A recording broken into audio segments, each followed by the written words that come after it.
Good morning also everybody. So we're starting with this panel up to lunch. There is a coffee break in between. The first speaker is Nicolas Gresset of Mitsubishi on new frequency bands. Floor is yours. Thank you. So is there the green button. Okay. This one is next slide. Is there a laser pointer? No. Is there a laser? There was a laser. Yes. Ah, yes. Okay. Next slide. Okay, thanks. So good morning, everyone. So I'm Nicolas Gresset. So I'm a research manager of the Wireless Communication System Group in Mitsubishi Electric R&D Centre Europe.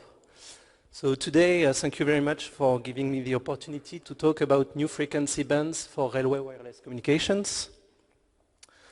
So first, I want to introduce what are the main trade-offs we have to consider when we design or when we use wireless communication systems. And then in the next slide, I want to explain what is important for us for railway use cases and what could be the benefit to move toward these new frequency bands that we call millimeter wave bands. So first, when we talk about wireless communication systems, we should consider spectrum allocation. So that's the key point of wireless systems, that you need to have a frequency carrier and some range of frequency, what we call bandwidth, around this carrier. And you need to have reserved band in a spectrum.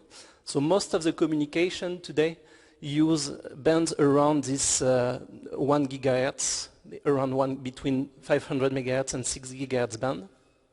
For example, Wi-Fi, 4G, 5G frequency range 1, they are using spectrum allocation in this band.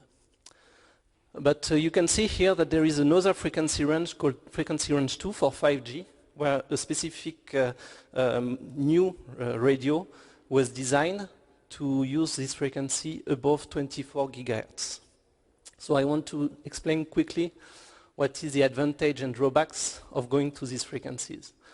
So first, in a radio communication system, when you increase the frequency, unfortunately the absorption in the air of the energy is larger, so the range of the communication, the distance between the transmitter and the receiver decreases. So that's a main drawback.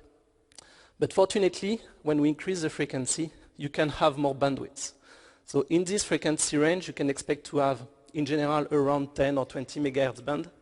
You can multiply it by 10 when you go to the millimeter wave band. It's kind of linear scaling of the available bandwidths. So why bandwidth is good? It's because you can increase either the throughput or you can decrease the latency almost linearly with bandwidth. Another important aspect of wireless communication is that when you increase the speed of the vehicle, you can expect the throughput or the data rate to decrease. And also when you increase the distance between the transmitter and the receiver, you can expect for the data rate to decrease as well. So if you want to have a long-range communication, you should not use high frequencies. So you are stuck to low bandwidth, lower throughput, higher latency. You can also tune your system to support higher speed for the vehicle. Or you can want higher throughput, but in this case you need larger bandwidths, so you need to increase the frequency that you are using. Or equivalently, you can decrease the latency of the system, then you need larger bandwidths and go to upper frequencies. So for 5G system, when we say it's a low latency system, it's mainly because we are targeting this millimeter wave bands that allows to reduce the latency, which is the time needed to transmit data between the transmitter and the receiver. Okay, now I want to explain new technologies that help to further increase this profile that we start from low latency system. And so we are using this higher frequency, higher bandwidth, and we wonder how to increase the range or the speed or the data rate. So first, there was a design of new waveforms, new algorithms that can provide a better robustness to the disturbances when you transmit in a wireless fashion.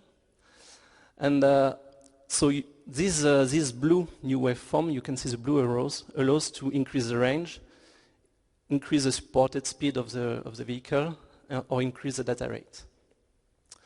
Also, an important point of 5G is the flexibility of the waveform, which means that you can achieve different profiles that you can select at the same time for different users. So that's a key point. 5G is a multi-service, multi-user system. You can target low latency users at the same time as high throughput users, as high speed users or fixed users.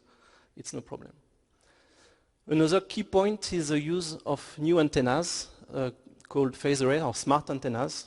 So here I just want to explain that when you use one antenna element, initially, let's say the most simple antenna, you will send energy in all directions uniformly. So of course, if you have a point-to-point communication, it's a loss of waste of energy. The phased array allows, by sending the same signal to several antennas which are very close to each other, to design a kind of directive transmission of energy. So if you tune some analog phase for each antenna element, you can create this beam. So the technique is called beam forming. And so you can try to find where is the receiver and direct the energy towards this receiver. And the receiver on the same side can do exactly the same. So you can find a good direction for the beam to receive the most energy. So of course, if you receive more energy, you can increase the data rate or you can increase the communication range. So one key point is that when we are going to millimeter wave systems, these antennas are of size few millimeters, up to 1 centimeter.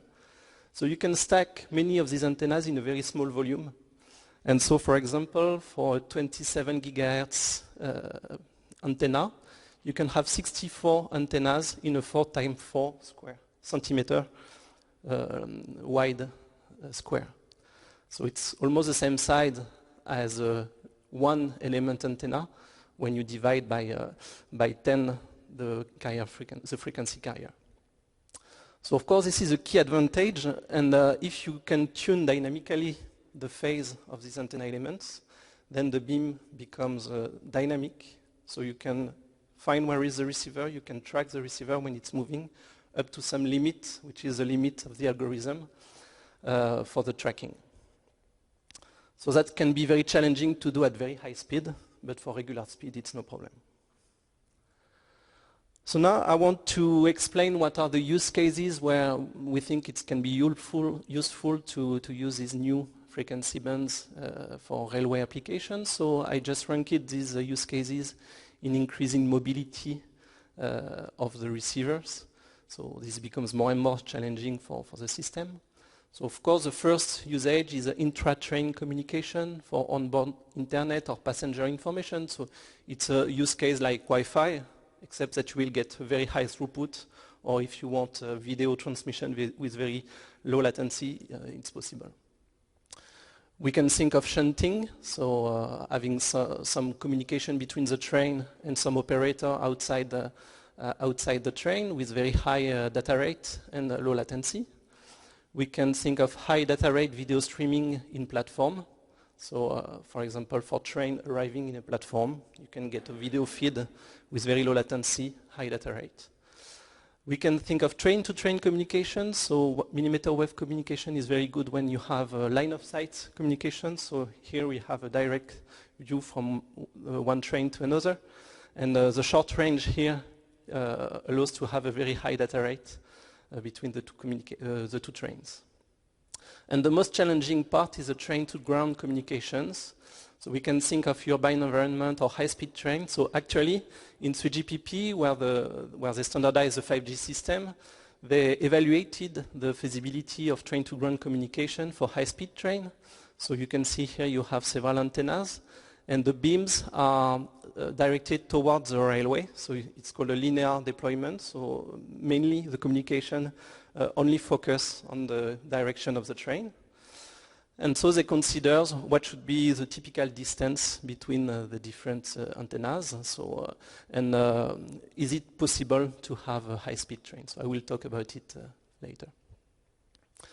And finally, what is really interesting is this tunnel environment, because this directive communication in straight way is very useful to propagate into tunnels. If you go to lower frequencies, what we call multi-pass propagation becomes very difficult in tunnels. Okay, so about regulation and standardization status for millimeter wave bands. So this millimeter wave system is actually already here. We only need to have some allocation of spectrum. So this is ongoing in many countries in Europe. So the main usage is public band or private 5G. So private 5G is, for example, a deployment which is not the operator deployment within a factory, within a building, or for a smart city. So this frequency should be available very soon. The hardware is already existing and tested. There are some ITS bands in the 63 to 65 gigahertz. In 3GPP, there were 2 works items evaluating the high-speed train feasibility in millimeter wave systems.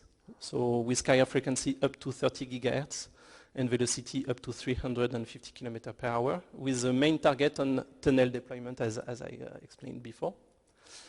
And in ETSI TCRT, which is standardizing FRMCS, currently there was no evaluation for FR2, so millimeter wave system, but only evaluation for 900 MHz and around 2 GHz. So we expect to be able to have evaluation for FR2 later. So currently they are focusing on how to have the FRMCS system work in FR1. I just want to introduce a collaborative project, so French collaborative project where we are participating. So the main goal of this project is to be able to have channel measurement and modeling for millimeter wave communication in railway environment, antenna design, and also performance evaluation as in FRMCS standardization work for FR1, but for millimeter wave communication.